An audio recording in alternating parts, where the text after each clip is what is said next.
नाही, मुंबईतली जी निवडणूक आहे त्याच्यामध्ये कसं आहे की एकतर ही शिवसेनेचे जे उद्धव ठाकरे आहेत त्यांच्यासाठी जीवनमरणाची लढाई आहे. त्यामुळे काहीही करून मुंबई महानगरपालिका ही आपल्याकडे घ्यायची आणि मुंबई शहर आहे त्यामुळे ही अतिशय चुरशीची अशा पद्धतीची लढाई आहे. मला असं वाटतं की म्हणजे ज्या पद्धतीचा एक मूड नरेंद्र मोदी आणि भारतीय जनता पक्षाला तयार करायचा होता तसं तो त्यांना तयार करता आला आहे असं मला वाटत नाही. शरद पवारांच्या राष्ट्रवादीची मुळामध्येच ताकद खूप कमी आहे, राष्ट्रवादीची मुंबईमध्ये. आणि शिवसेनेने अत्यंत ठोस भूमिका घेतलेली आहे की अदानींचा प्रकल्प आम्ही रद्द करू जर आम्ही सत्तेत आलो तर. हा मतदारसंघ विशेष लक्षवेधी आहे कारण अजित पवारांनी महायुतीच्या विरोधात जाऊन नवाब मलिकांचा प्रचार केला. त्यांनी अत्यंत स्पष्ट भूमिका केली कारण त्यांना ते करणं आवश्यक होतं. याचं कारण त्यांना फक्त मुंबईतच नाही पूर्ण राज्यभरातल्या मुस्लिमांमध्ये एक संदेश द्यायचा होता. नमस्कार, मी प्रशांत गोडसे. लेट्सअप मराठीमध्ये आपलं सर्वांचं स्वागत. लेट्सअप मराठीच्या विशेष कार्यक्रम सत्ता संघर्ष या विशेष कार्यक्रमामध्ये आपण राज्यामध्ये आज ज्या पद्धतीने मतदान प्रक्रिया पार पडली आहे आणि या मतदान प्रक्रियेचा निकाल जो आहे तो 23 तारखेला येणार आहे. राज्यात सत्ता कोणाची असणार आहे याचा रिझल्ट हा 23 तारखेला समजणार आहे. आपल्यासोबत बोलण्यासाठी राजकीय ज्येष्ठ विचारवंत संपादक आणि राजकीय विश्लेषक रवींद्र साठे सर आपल्यासोबत आहेत. सर, लेट्सअप मराठीत आपलं प्रथम स्वागत. धन्यवाद. सर, ज्या पद्धतीने आज मतदान प्रक्रिया पार पडली, काही ठिकाणी काही घटना घडल्या, छोट्या मोठ्या घटना घडल्या, मात्र शांततेत मतदान प्रक्रिया पार पडलेली आहे.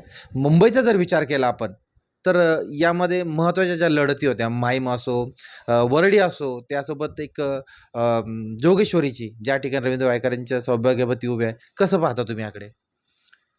मुंबईमध्ये नेहमीच मतदानाच्या बाबत अनुत्साह गेल्या काही वर्षांपासून दिसलेला आहे आपल्याला.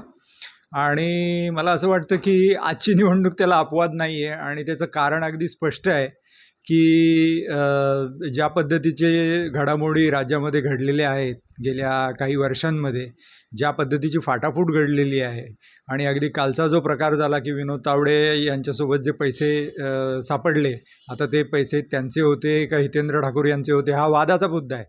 पण अशा पद्धतीचे पैसे वाटप होतं आणि ही जी काही एकूण निवडणूक प्रक्रियेचं एकूणच जी काही चेष्टा आहे त्याच्यामुळे लोकांमध्ये एक प्रकारची निराशा दाटून येत असते वेळोवेळी राजकारण्यांच्या या भूमिकेमुळे.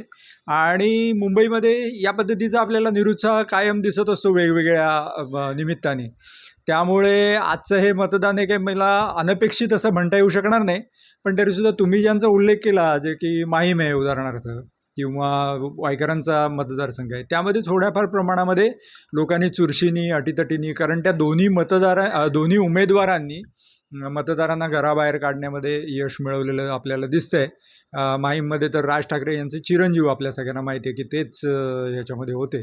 तर त्यामुळे मला असं वाटतं की सर्वसाधारणपणे मुंबईत जे काही घडलं ते फार अनपेक्षित होतं असं म्हणता येऊ शकणार नाही. मुंबई शहराचा जर विचार केला 10 मतदारसंघांमध्ये खरं तर बघितलं तर वरळीमध्ये मुख्यमंत्री एकनाथ शिंदे यांनी देखील उमेदवार दिला. त्या ठिकाणी ठाकरे सेनेचे आदित्य ठाकरे जे विद्यमान आमदार होते तिथले, तर ती लढत पाहायला मिळते. संदीप देशपांडे मनसेकडनं त्यांना उभं करण्यात आलं. एकंदरीत ही लढत कशी असू शकते, काय वाटतं तुम्हाला? मला वाटतं की आदित्य ठाकरे यांचा प्रभाव चांगला आहे त्या मतदारसंघामध्ये आणि पारंपरिक एक मराठी मतदार तिथे मोठ्या प्रमाणामध्ये आहे. मुरली देवरा यांचे चिरंजीव जे आहेत मिलिंद देवरा, ते तिथे शिंदे गटातर्फे उभे आहेत आणि कोळीवाड्यामध्ये त्यांचा बऱ्यापैकी प्रभाव आहे कारण त्यांच्यासाठी मिलिंद देवरा यांनी काम केलेलं आहे असं सर्वसाधारण वातावरण आहे. संदीप देशपांडे यांचं काही खरं तर ते क्षेत्र नव्हे. म्हणजे संदीप देशपांडे दादरचे आहेत, नगरसेवक होते आणि ते समजा जर का माहीममध्ये असते तर कदाचित काही वेगळी परिस्थिती झाली असती. पण त्यांना आदित्य ठाकरे यांच्या विरोधामध्ये उभं करण्यात आलं. मला असं वाटतं की मराठी मतांमध्ये फूट पाडण्याचा किंवा त्याच्यामध्ये एक विभागणी करण्याचा थोडासा प्रयत्न होईल त्या ह्याच्यामुळे. पण सर्वसाधारणपणे आदित्य ठाकरे यांचा वरचष्मा आहे. सचिन अहिर आपल्या सगळ्यांना माहिती आहेत. सचिन अहिर यांचा तिथे मोठ्या प्रमाणामध्ये पकड आहे. वरळीच्या ज्या बिडिडी चाळी आहेत किंवा ते जे सगळे मतदार आहेत त्यांच्यामध्ये सचिन अय्यर यांचं काम मोठ्या प्रमाणात आहे. मला असं वाटतं की त्याचा एकूण विचार जर केला आणि तर त्याच्यामध्ये आदित्य ठाकरे यांची बाजू जास्त बळकट आपल्याला म्हणता येऊ शकेल. बांद्राचा आपण जर विचार केला, जिशान सिद्दीकी यांच्या वडिलांचा अचानक झालेलं ते ज्या पद्धतीने खून आणि त्यानंतर त्यांच्या विरोधात उभे असले वरुण सरदेसाई, ही लढत देखील एक लक्षवेधी ठरणार असं वाटतंय. त्याचा फायदा होईल जिशान सिद्दीकी, कारण काँग्रेस सोडून त्यांनी अजित पवारांच्या पक्षासोबत आले होते. झिशान सिद्दीकी यांचे जे वडील होते बाबा सिद्दीकी, त्यांचं थोडंफार काम त्या मतदारसंघात आहे. त्यांचा लोकांमध्ये संपर्क दांडगा होता, यात काही वाद नाही. पण जर का बघायला गेलं तर आता जी परिस्थिती आहे सध्याची, त्याच्यामध्ये आपल्याला असं दिसतंय की मुस्लिमांची मतं ही मला असं वाटत नाही की महायुतीच्या बाजूनी जातील. आणि झिशान सिद्दीकी आता महायुतीबरोबर आहेत, म्हणजे ते अजितदादांच्या गटामध्ये गेलेले आहेत. तर अजितदादांचा गट हा अर्थातच महायुतीबरोबर आहे. तर त्याच्यामुळे त्याचा एक फटका बसण्याची त्यांना शक्यता आहे. वरुण सरदेसाई यांना अर्थातच उद्धव ठाकरे यांचं बॅकिंग आहे. म्हणजे वरुण सरदेसाई हे ठाकरे सेनेचे उमेदवार आहेत, त्यांचे नातेवाईकही आहेत ते. त्याच्यामुळे उघडच बांद्र्यामध्ये कसं आहे, बांद्रा ईस्टला सर्व प्रकारचे हे आहेत, पण त्याच्यामध्ये मराठी टक्का लक्षणीय स्वरूपाचा आहे. त्याच्यामुळे त्याचा फायदा त्यांना होईल. बाळा सावंतांची जी पत्नी आहेत त्या तृप्ती सावंत तिथून उभ्या आहेत. एकेकाळी बाळा सावंत यांचा घरोघरी संपर्क होता आणि त्याच्यामुळे बाळा सावंतांचा हा हुकमी मतदारसंघ होता त्या सगळ्या ह्याच्यामध्ये. तर त्यांची थोडीफार मतं विभागली जातील. वरुण सरदेसाईंना ती थोडीशी कष्टदायक ठरेल. पण अंतिमतः मला असं वाटतं की झिशान सिद्दीकींचा जो तुमचा प्रश्न आहे, तर त्याच्यामध्ये त्यांना त्याचा कितपत फायदा होईल, कारण त्यांची मदारी मुख्यतः मुस्लिम मतदारांवर आहे. तर ते पाहावं लागेल की महायुतीच्या बाजूने ते झुकतात का, म्हणजे कारण शेवटी ते महायुतीच्या बाजूचे आहेत. लोकसभा निवडणुकीमध्ये जर विचार केला तर मतदानची टक्केवारी खूप कमी झाली होती. लोकांना मतदान करणारी लोकं कमी प्रमाणात बाहेर पडली होती. मुंबईचा जर विचार केला तर गेल्या 5 वर्षामध्ये राज्यातील जनतेने आणि मुंबईतील जनतेने 2 सरकारं बघितली. एक महाविकास आघाडी सरकार बघितलं आणि एक महायुती सरकार बघितलं. विकास कामं हा मुद्दा बाजूलाच राहिला, पण एकामेका आरोप प्रत्यारोपांच्या फैरी झडतच राहिल्या आणि शेवटच्या मतदानाच्या दिवशीपर्यंत पैसे वाटपावरनं अनेक ठिकाणी भांडणं पाहायला मिळाली. तशा प्रकारच्या बातम्या समोर आल्या. मग जनतेने खरोखर महाराष्ट्रातील मुंबईचा जर विचार केला, 36 मतदारसंघातून, शहर असो उपनगर असो, यामध्ये जनता कोणाला कल देऊ शकते असा अंदाज तुम्हाला काय वाटतो? नाही, मुंबईतली जी निवडणूक आहे त्याच्यामध्ये कसं आहे की एकतर ही शिवसेनेचे जे उद्धव ठाकरे आहेत त्यांच्यासाठी जीवनमरणाची लढाई आहे, असा आपण अस्तित्वाचा प्रश्न आहे. याचं कारण असं आहे की आपण जर बघितलं तर खरं तर मुंबई महानगरपालिकेच्या निवडणुका या व्हायला पाहिजे होत्या जेव्हा त्या सतत पुढे ढकलल्या गेलेल्या आहेत. मुंबई महानगरपालिका हा शिवसेनेचा प्राण आहे त्या सगळ्या ह्याच्यामध्ये. आणि भारतीय जनता पक्षाचा असा इरादा आहे की तिथून शिवसेनेला बेदखल करायचं. आणि जेव्हा त्यांच्या हे लक्षात आलं की तसं शक्य नाही, त्यामुळे त्या निवडणुका सतत पुढे ढकलल्या गेलेल्या आहेत असा एक सर्वसाधारण समज आहे आणि असं मानलं जातं. त्यामुळे ही पहिली मोठी कसोटी आहे, हे लक्षात घ्यायला पाहिजे की शिवसेना फुटल्यानंतर लोकसभेच्या वेळेसची गणितं वेगळी होती. लोकसभेच्या वेळेस मोदींना हटवणं हे सगळ्यात महत्त्वाची गोष्ट होती. इंडिया आघाडीचं लक्ष होतं, कारण मोदींच्या एकाधिकारशाहीला विरोध हा त्यातला महत्त्वाचा मुद्दा होता. आणि त्याच्यामध्ये कसं होतं की मुख्यतः काँग्रेस हा त्याच्यामध्ये जास्त पुढे होता, कारण काँग्रेसच्या नेतृत्वात ही सगळी लढाई होती. ही महाराष्ट्रातली लढाई आहे, मुंबईतली लढाई आहे, तिथे शिवसेना आघाडीवर आहे, हे लक्षात घ्यायला पाहिजे. आणि त्यामुळे शिवसेनेच्या अस्तित्वाचा हा सगळा प्रश्न आहे. शिवसेनांनी त्या पद्धतीची जर ताकद दाखवून दिली तरच शिवसेनेचं अस्तित्व इथून पुढे राहणार आहे. दुसऱ्या बाजूला शिंदे सेनेसाठी सुद्धा तो तितकाच अस्तित्वाचा आणि याचा प्रश्न राहणार आहे. कारण जर का मुंबईतून ते बेदखल झाले, कारण लोकसभेला त्यांना अशी आशा वाटत होती की आपण 3 किंवा 4 जागा जिंकू, असं शिंदे सेनेला वाटत होतं. प्रत्यक्षात राहुल शेवाळे पण जिंकू शकले नाहीत. ज्याच्यात उज्ज्वल निकमसुद्धा पराभूत झाले. तर त्यामुळे ते जर लक्षात घेतलं, इवन मुलुंडमध्ये सुद्धा महायुतीला फटका बसला, म्हणजे ईशान्य मुंबईमध्ये. तर ते जर लक्षात घेतलं तर मला असं वाटतं शिंदे सेनेसाठी हे दाखवून देणं की मुंबईमध्ये आमची ताकद आहे आणि लोकसभेला झालं तो अपघात होता हे त्यांना दाखवून द्यायचं आहे. तर त्यामुळे या दोघांची ताकद तिथे पणाला लागलेली आहे. तिसरा जो फॅक्टर आहे तो भारतीय जनता पक्षाचा आहे. भारतीय जनता पक्षाला मी मगाशी म्हटलं तसं सेनेला बेदखल करायचं आहे. तर त्यामुळे आणि गेल्या वेळेस आपल्याला माहिती आहे की गेल्या वेळेस महानगरपालिकेमध्ये शिवसेनेच्या पाठोपाठ जागा भारतीय जनता पक्षाला मिळाल्या होत्या. खूप कमी त्यांच्यात अंतर होतं. त्यामुळे काहीही करून मुंबई महानगरपालिका ही आपल्याकडे घ्यायची आणि मुंबई शहर आहे त्यामुळे ही अतिशय चुरशीची अशा पद्धतीची लढाई आहे जिथे ठाकरे, शिंदे आणि भारतीय जनता पक्ष या तिघांचाही एका दृष्टीने अस्तित्वाची आणि प्रतिष्ठा पणाला लागलेली आहे. मला असं वाटतं की याच्यामध्ये जे मुद्दे आले त्याच्यामध्ये मराठी विरुद्ध गुजराती हा एक मुद्दा आला. तो कदाचित प्रबळ ठरू शकतो हा सर, मी शेवटच्या त्याच मुद्द्यावर होतो. मुद्दा दुसरा होता की या निवडणुकीत जर मुंबईचा विचार केला, एक आहे तो सेफ आहे या पद्धतीची म्हणजे टॅगलाईन भाजपकडनं देण्यात आली. त्याच्यानंतर हिंदुत्ववादाचा एक साथ घालण्यात आली. त्याला कुठंतरी उद्धव ठाकरेंनी प्रतिकार केलेला आहे आपल्या अनेक भाषणांच्या त्यांनी मोठ्या प्रमाणावर भाषणातून जरी देखील स्पष्ट केले. त्याचा प्रभाव खरोखर मतदानावर पडला असेल का? कारण की ज्या पद्धतीने आपण बघितलं, आता ते प्रत्यक्षात प्रभाव पडला की नाही हे आपल्याला 23 तारखेला कळेल खरं तर. पण मला असं वाटतं की म्हणजे ज्या पद्धतीचा एक मूड नरेंद्र मोदी आणि भारतीय जनता पक्षाला तयार करायचा होता तसं तो त्यांना तयार करता आला आहे असं मला वाटत नाही. आपण जर बघितलं तर शिवाजी पार्क किंवा मुंबईमध्ये त्यांच्या ज्या सभा झाल्या त्यालासुद्धा तेवढी गर्दी नव्हती. अशा पद्धतीचे व्हायरल झालेले होते व्हिडिओ आपण जर बघितले तर. आणि राज ठाकरे यांना एका दृष्टीने महायुतीनेच उतरवलेलं आहे या सगळ्या ह्याच्यात. आणि त्यांनी जी वातावरण निर्मिती करायला पाहिजे होती आणि जी शिवसेनेला विरोध करायला पाहिजे होता ज्या पद्धतीचा म्हणजे त्यांनी केला विरोध पण मतदारांमध्ये तो परिवर्तित झाला का हे आपल्याला 23 तारखेला कळणार आहे. पण मला असं वाटतं की एक आहे तो सेफ याला उद्धव ठाकरे यांनी चांगल्या पद्धतीने प्रतिकार केला. तुमच्या ह्याचं उत्तर म्हणजे मराठी विरुद्ध गुजराती हे आधीपासूनच हे तयार झालेलं होतं, वातावरण तयार झालेलं होतं.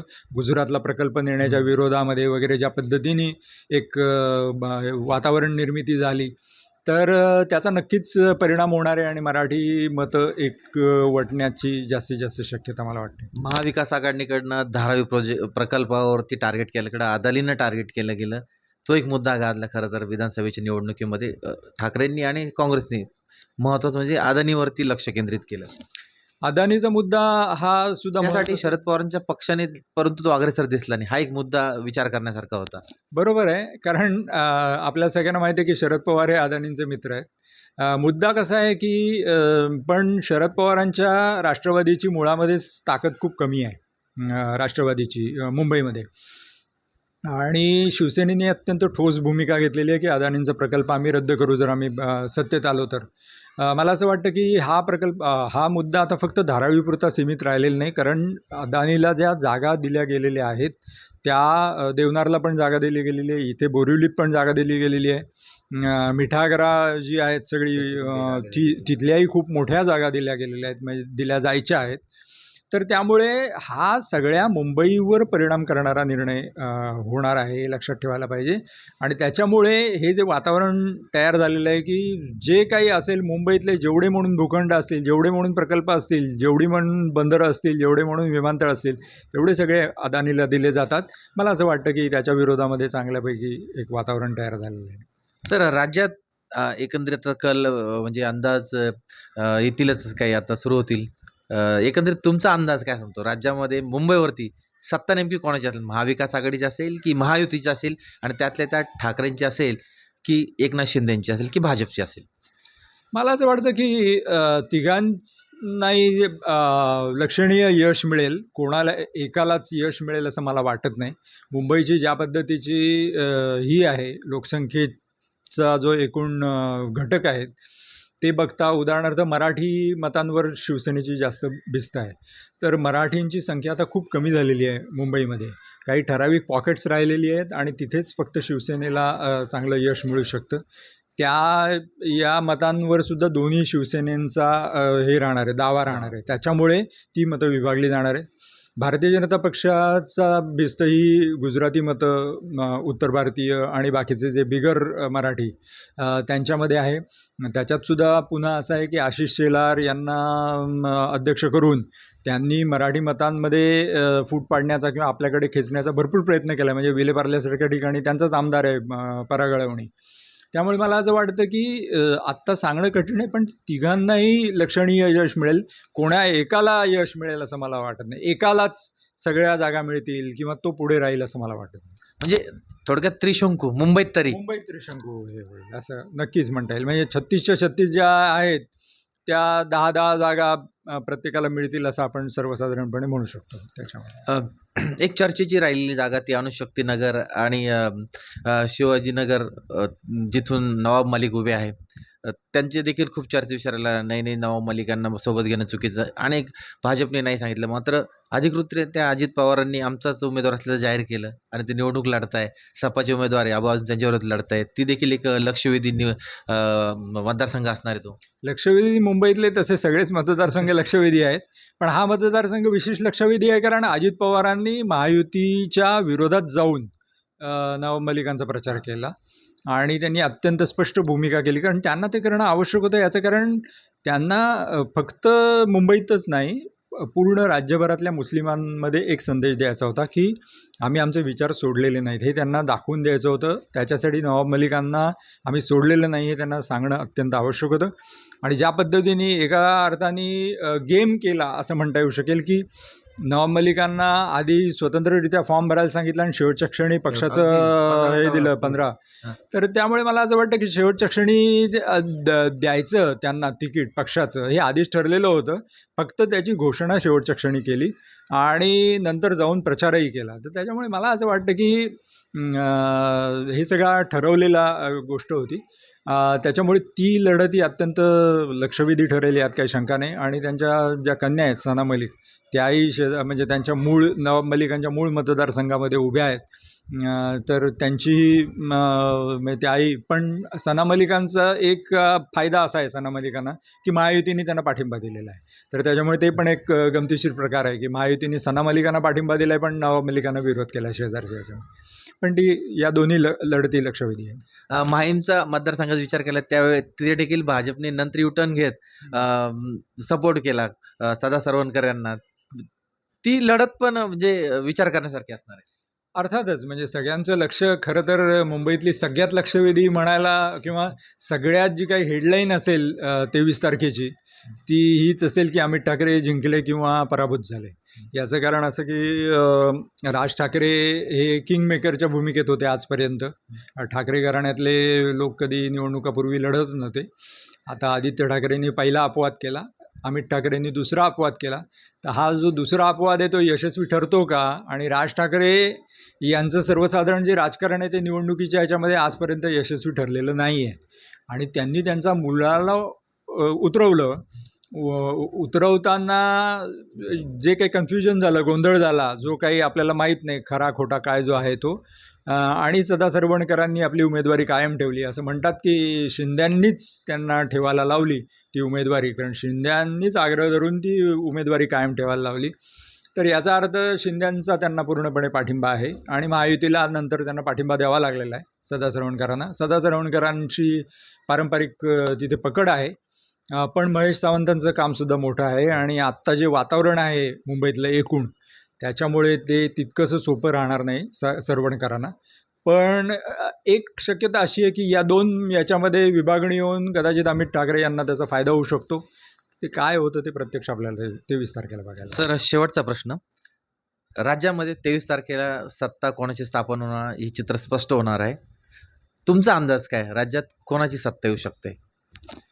आत्ता सत्ता कोणाची येऊ शकते म्हणजे कोणाचीही येऊ शकते खरं सांगायचं तर.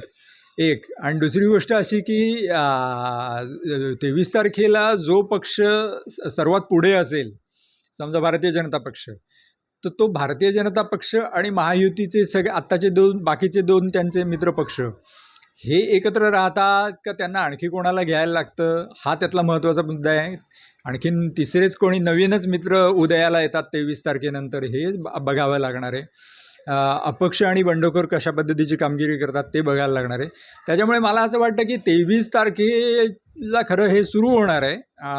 म्हणजे जर का म्हणजे याला फक्त एकच अपवाद असेल, जर का जनतेमध्ये एक काहीतरी अशी सुप्त लाट असेल की आता हे फार बास झालं आणि एकतर महाविकास आघाडीला निवडून देऊया किंवा एकतर महायुतीला निवडून देऊया, अशा पद्धतीने त्यांनी एकतर्फी कौल देण्याचं जर ठरवलेलं असेल, काही वेळेला असं होऊ शकतं, असं दिसलेलं आहे आपल्याला, बिहारमध्ये दिसलेलं आहे, इतर राज्यांमध्ये दिसलेलं आहे. तसं जर झालं तर मग अर्थातच ज्या कोणाची असेल ते महायुती किंवा आघाडीची सत्ता येईल, जर एकतर्फी कौल जनतेने द्यायचं ठरवलं तर. पण सर्वसाधारण आपण जे सगळं बघितलेलं आहे गेल्या 15 दिवसामध्ये, त्याच्यावरून किंवा त्याच्याही अगोदर, त्याच्यावरून कुठल्याच पक्षाला बहुमत मिळेल आत्ताच्या घडीला निर्विवाद असं सध्या तरी वाटत नाही आहे. बघूया आपण 23 तारखेला. सर, म्हणजे तिसरा भूकंप राज्यात घडू शकतो? तिसरा भूकंप, तिसरा काय चौथा काय, कितीतरी भूकंप नंतर घडू शकतात कदाचित. कदाचित राष्ट्रपती राजवट येऊ शकते, कारण ते 3च दिवसात ते सगळं करायचं आहे.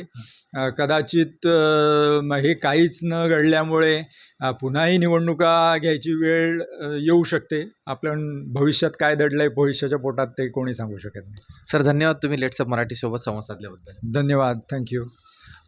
महाराष्ट्रात आणि मुंबईमध्ये त्रिशंकू देखील परिस्थिती होऊ शकते, वेगळे भूकंप पण होऊ शकतात. त्यामुळे 23 तारखेची वाट आपल्याला निश्चितच बघावं लागणार आहे. कॅमेरा पर्सन नितीन जाधवसह प्रशांत गोडसे, लेट्सअप मराठी, मुंबई.